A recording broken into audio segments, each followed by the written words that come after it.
We're here to mark and honor and celebrate achievements that are both individual and collective. Each of you individually, through hard work and discipline, got to this threshold today, but you also did it within the context of this remarkable institution, the University of Hartford. So I want to talk a little bit today about this double thing. That is to say, individual achievement and the community that enables it. Or rather, I'm going to talk about the individual self and the other self that comes into being when it has absorbed this surrounding world. So I want to reflect on individualism and on its correlative, which I'm going to call dividualism, a term I've made up. Now, it's based on an old word, dividual, as I'll explain in a minute. So the word individual means not divisible. And so conceived, an individual is taken to be like an elementary particle, as it were, like the atomic unit of social life from which other things are made. But it turns out that anthropologists in recent years have shown an interest in splitting this atom. And so they now sometimes speak of the dividual self. So working in Malaysia, for example, apparently they go into the village and they say, we'd like to interview some individuals. And people say, well, we don't have any of those around here. We have these other things. They find people who are thought of as having the complexity of the social world inside the self, not just outside.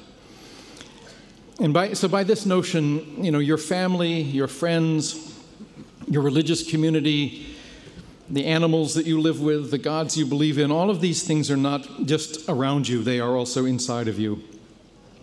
They are part of what makes you who you are. And if they were to disappear, you would disappear, or at least you would not be your old self. So we live in a nation that celebrates individualism.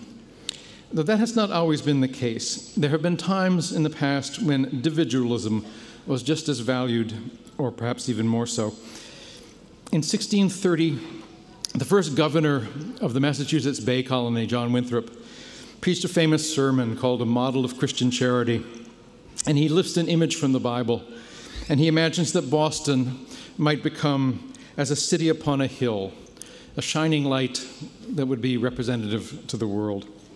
So that line has been now cited approvingly by many people. John F. Kennedy used it, so did Ronald Reagan. It appears to travel nicely from left to right.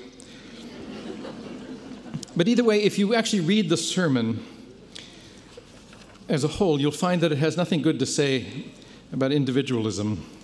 Actually, when I teach it to my students, they begin to suspect it's a communist document, but I have to explain that didn't exist in 1630, So here's one sentence from John Winthrop. He says, "We must delight in each other, make others' conditions our own, labor and suffer together, always having before our eyes our community as members of the same body."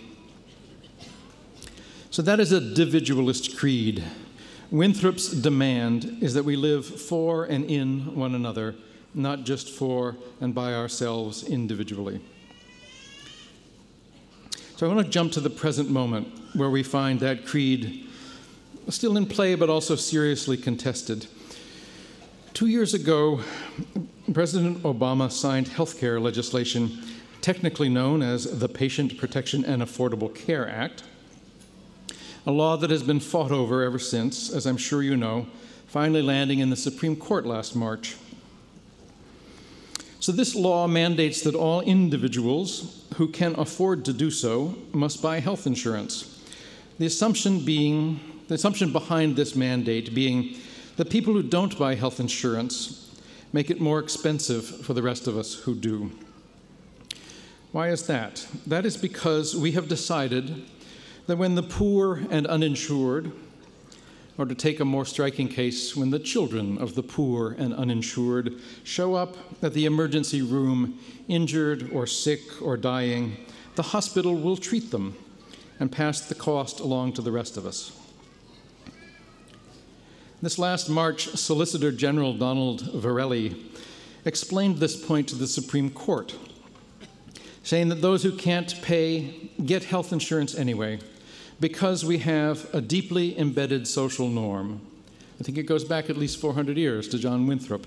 A deeply embedded social norm, Verrilli said, to which we have obligated ourselves so that people get health insurance. To this assertion, Justice Anton Scalia replied, well, don't obligate yourself to that.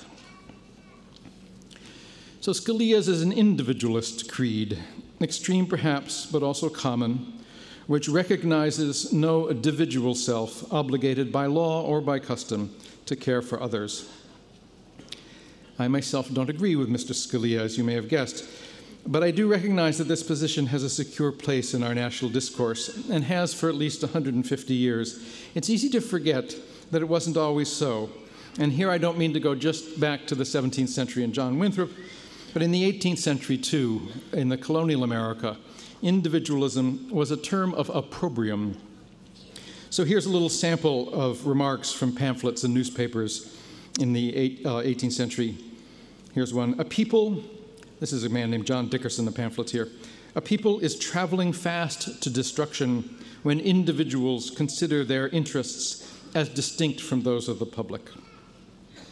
Or here's another pamphlet here. Brethren, we are born not merely for ourselves, but for the public good.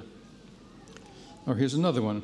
'Tis the business of the legislature in providing for the public good to prescribe to all members of the community limits and restrictions of their enjoyments and conduct. So I think in the 18th century they would have no problem with a legislative mandate. And here's a voice from the 19th century. This is Alexis de Tocqueville, who came to the United States in the 1830s. And he says what he found here was a kind of radical individualism. Individualism saps the virtues of public life. In the long run, it attacks and destroys all others, and at length is absorbed in downright selfishness. So in the 19th century, this begins to flip. And it was, among others, Ralph Waldo Emerson who managed to flip the value of this term. And the classic text is his essay called Self-Reliance, in which Tocqueville's downright selfishness appears as a virtue, not as an evil. We all know this creed very well. It is this cultural sea within which we swim.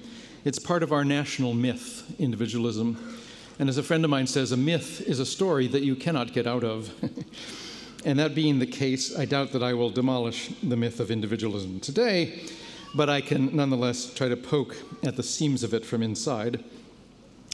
And to that end, let me take one moment from Emerson's essay and to try to show you how bizarre it might have sounded to people before Emerson.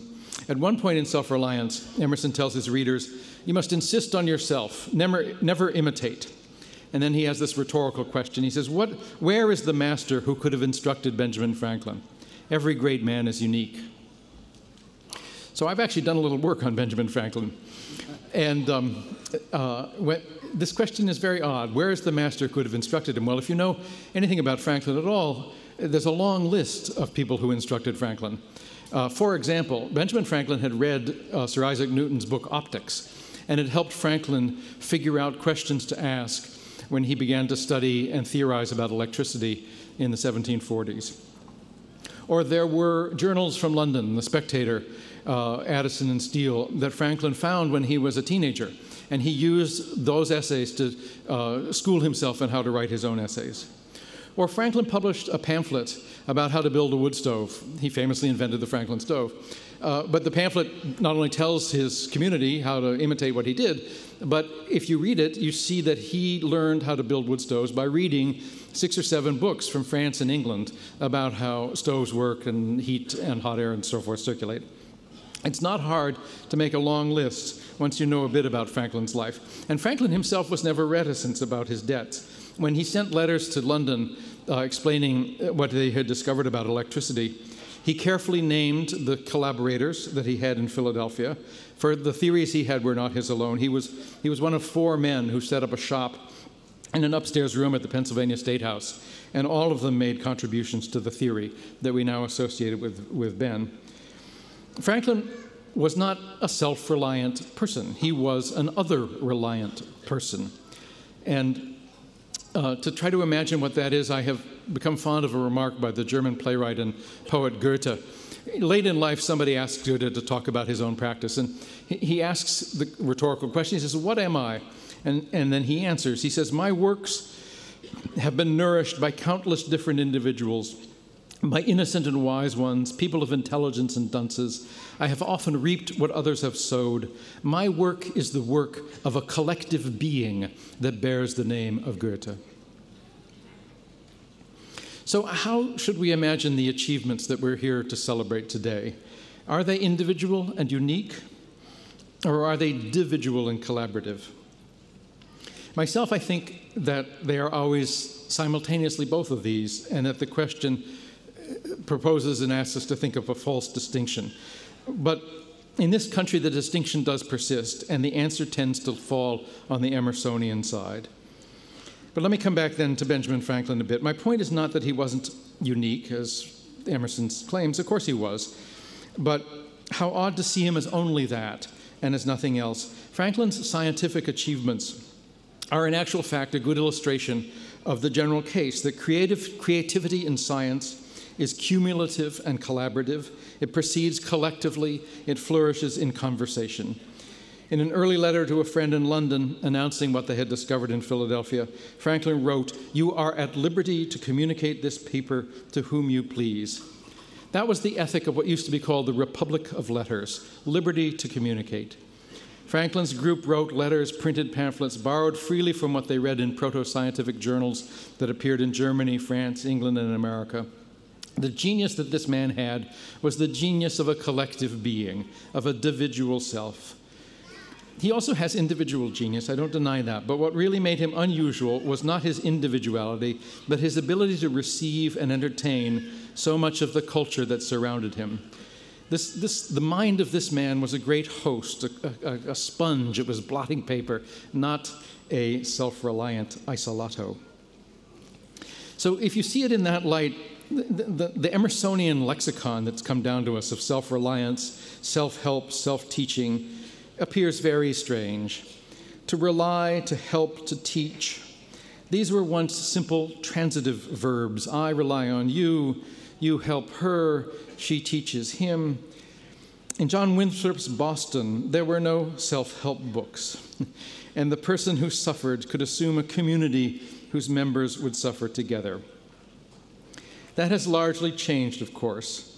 So when I was preparing these remarks, I found myself imagining that maybe somewhere in the city of Hartford today, there's a parallel and purely individualist graduation ceremony going on, one in which all the graduates are entirely self-taught and on this sunny day are enjoying alone and invisible to the rest of us the joys of self-celebration. But that is not the graduation that we are here to celebrate today. Today, we celebrate achievements that are, as I said at the beginning, both individual and individual or collective. So in the tradition of graduation speeches, I'm now supposed to say something about the future. I'll keep it simple. Going forward, remember that the true path to individual greatness passes through the individual self. To make your mark in the world, begin by making your intelligence, your imagination, your spirit hospitable to all that is not you. Join in and nurture what Benjamin Franklin and his contemporaries believed in, the Republic of Letters, the civic republic. Obligate yourself to that, and you will leave this world a better place. Thank you.